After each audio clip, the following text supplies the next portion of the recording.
చిత్తూరు జిల్లాలో సమైక్యాంధ్ర ఉద్యమం ఉధృతంగా కొనసాగుతోంది. రాష్ట్ర విభజన ప్రకటనకు వ్యతిరేకంగా తిరుపతిలో నిరసన గళం పేరిట సభను నిర్వహిస్తున్నారు సమైక్యవాదులు.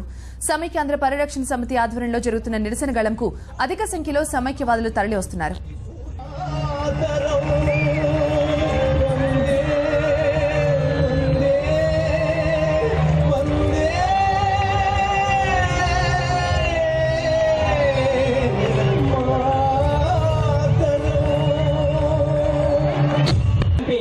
మన శివప్రసాద్ గారు మన అందరినీ ఉద్దేశం ఇక్కడికి ఇచ్చేశారు. వాళ్ళందరికీ కరకల ధ్వనులతో మనం ఒక్కసారి చెప్పట్లు మోగించాలని అలాగే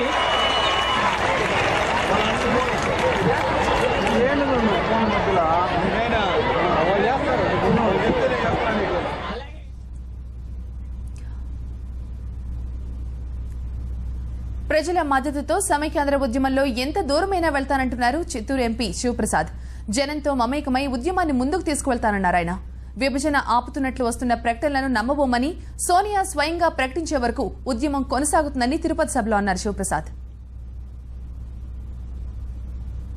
బాలబాలికల వాళ్ళ భవిష్యత్తుకు అన్యాయం జరిగితే ఒప్పుకోను. విద్యార్థుల భవిష్యత్తు అంధకారంలోకి వెళితే అంగీకరించేది లేదు. కాబట్టి ప్రజలతో మమేకమై ఈ పోరాటాన్ని ఎంతవరకైనా తెగించి చేసి మీ అందరి స్ఫూర్తితో, ఈరోజు ఇక్కడున్న నాయకులందరి స్ఫూర్తితో, మీ అందరూ నేను ఒక్కడే ఏమీ చేయలేను. మీ అందరితో కలిసి మమేకమై సమైక్యాంధ్రను నిలుపుకుంటామని చెప్పి శపథం చేస్తూ ఆ కార్యోన్ముఖంగా మనం వెళదామని తెలియజేస్తున్నా.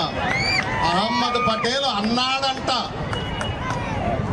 వీరప్ప మొయిలి ఏదో ఏడ్చాడంట. వాళ్ళంతా అసమర్థముట, చేతగాని చవటల వాళ్ళు. అంతేకాదు మనము ఎవరిని నమ్మద్దు. సోనియా గాంధీ గారు వచ్చి మనకు చెప్తేనే, మన ఉద్యమ నాయకుల్ని పిలిపించి మాట్లాడి మనకు అంగీకారమైనటువంటి సొల్యూషన్ ఇవ్వాలని మనస్ఫూర్తిగా కోరుకుంటూ, జై సమైక్యాంధ్ర, జై సమైక్యాంధ్ర, జై వాళ్ళందరికీ కరకల ధ్వనులతో మనం ఒక్కసారి చెప్పట్లు మోగించాలని అలాగే కడపలో బ్యాంకులు, పోస్టాఫీసుల దగ్గర ఆందోళన నిర్వహించారు ఏపీ ఎన్జీఓలు. నగరంలోని అన్ని బ్యాంకుల శాఖలతో పాటు డీసీసీ బ్యాంక్ ని కూడా మూసేయించారు. కేంద్ర ప్రభుత్వం దిగి వచ్చే వరకు ఆందోళన కొనసాగిస్తామంటున్నారు ఏపీ ఎన్జీఓలు.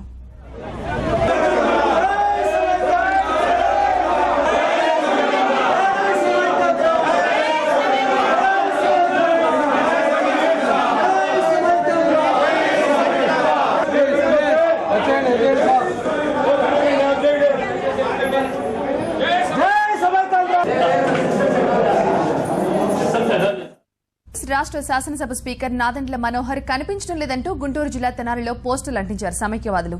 స్థానిక ఎమ్మెల్యే అయిన మనోహర్ ఇక్కడ జనం గురించి పట్టించుకోవడం లేదంటూ పోలీస్ స్టేషన్లో ఫిర్యాదు చేశారు. లిఖితపూర్వకంగా ఫిర్యాదు రాసిచ్చిన అనంతరం స్టేషన్లోనే మనోహర్ డౌన్ డౌన్ అంటూ నినాదాలు చేశారు. స్పీకర్ ఆచూకీ చెప్పిన వారికి తగిన బహుమతి ఇస్తామంటున్నారు.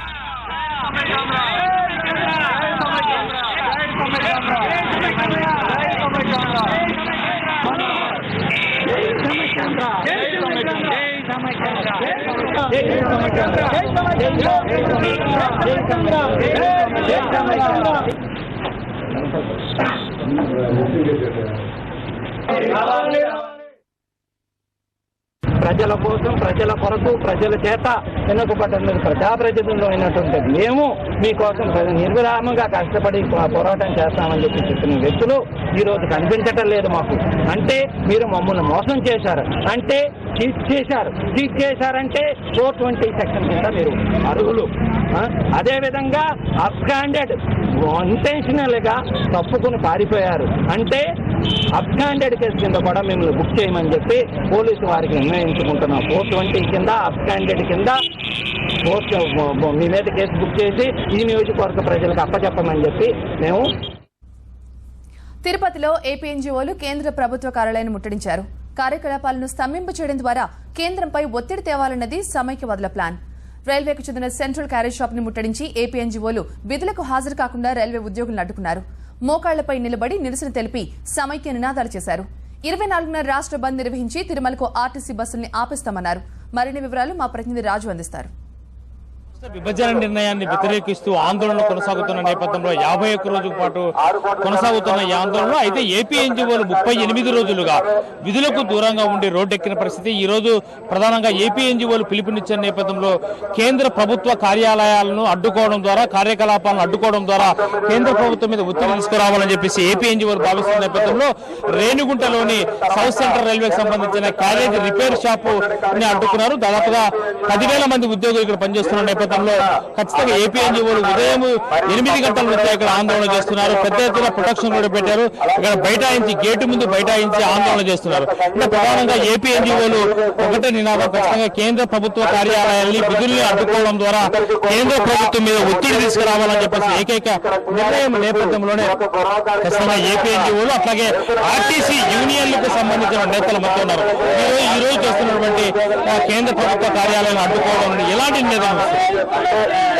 ఏపీ ఎన్జీఓ రాష్ట్ర అధ్యక్షుడు అశోక్ బాబు పిలుపుతారు.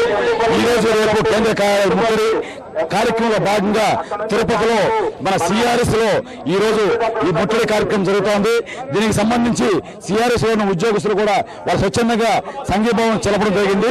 సమైక్యాంధ్ర గురించి మేము కూడా మా వంతుగా మేము కృషి చేస్తామని చెప్పడం జరిగింది.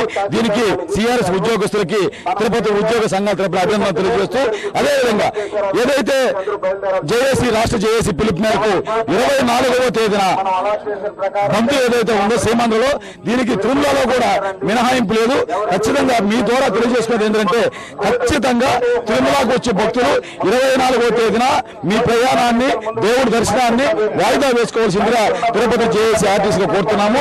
ఒకటి, కేంద్ర ప్రభుత్వం మీద ఒత్తిడి తీసుకురావడం నేపథ్యంలోనే ఖచ్చితంగా కేంద్ర ప్రభుత్వ కార్యాలయాన్ని టార్గెట్ చేస్తున్న నేపథ్యంలో ఇప్పటికే కేబినెట్ నోటుకు సంబంధించి ఒక సందిగ్ధ పరిస్థితి నెలకొన్నమాట వాస్తవం. అయితే భవిష్యత్తులో మీ ఉద్యమం ఏ విధంగా ఉండబోతుంది, కోర్టు తీర్పు ఏ విధంగా ఉన్నా మీ ఉద్యమం మొత్తం కొనసాగిస్తామని చెప్పేసి ఏపీ ఎన్జీఓలు ప్రకటించిన నేపథ్యంలో భవిష్యత్తులో ఉద్యమ పోరాటం కానీ ఉద్యమ ప్రణాళిక ఏ విధంగా ఉండబోతుంది? ఉద్యమం పోరాటం అయితే ఆపే పరిస్థితే లేదు. సమైక్యాంధ్ర ప్రకటన వచ్చేంత వరకు కూడా మేము ఖచ్చితంగా నిరవధికమైనటువంటి సమ్మెను కొనసాగిస్తాం. దీంట్లో రెండో మాటే లేదు. మా ఏపీ ఎన్జీఓ అధ్యక్షులు అశోక్ బాబు గారు కూడా తెలియజేశారు. కోర్టు నిర్ణయం ఏది ఇచ్చినప్పటికీ కూడా కార్మికులుగా, ఉద్యోగులుగా, అలాగే ఉపాధ్యాయులు అందరం కూడా నిరవధికమైనటువంటి సమ్మెను కంటిన్యూ చేస్తాం. సమైక్యాంధ్ర సాధించే వరకు కూడా మా యొక్క పోరాటం ఆగదు. ఆర్టీసీ యూనియన్లు కీలకమైన నిర్ణయం ఈ రోజు ప్రకటించాయి.